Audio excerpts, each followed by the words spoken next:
যদি আমরা জিহ্বা দিয়ে ভগবানের কথা উচ্চারণ না করি, ভগবানের নাম উচ্চারণ না করি, ভগবানের কথা না বলি, তাহলে সেই জিহ্বাটা অসতী হয়ে যাবে, অসতী বেশ্যার মতো।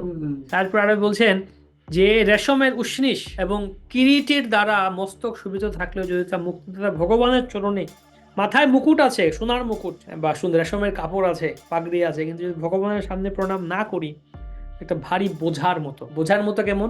যদি আমি বলি ডুবি, মাথায় যদি হেলমেট পরা থাকে কি হবে? আরো ডুববো তাড়াতাড়ি, ঠিক কিনা? তো ওটা আমাদের ডুবায়। যার হাত খুব সুন্দর সোনা গহনা বা কঙ্কনের মতো অলঙ্কৃত আছে, আংটি আছে, এই আছে, এই আছে, ব্রেসলেট আছে, কিন্তু ভগবানের সেবায় যুক্ত না করলে সেই হাতটা হচ্ছে মৃতদের, শবের হাত, লাশের হাতের মতো।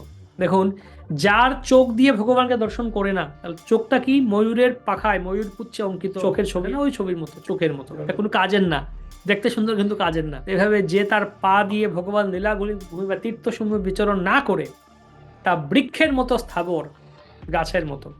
এই ধামে দর্শন করা, ধামে আগমন করা, ধামে পরিক্রমা করা, বলে পাটা গাছের মতো হয়ে যাবে।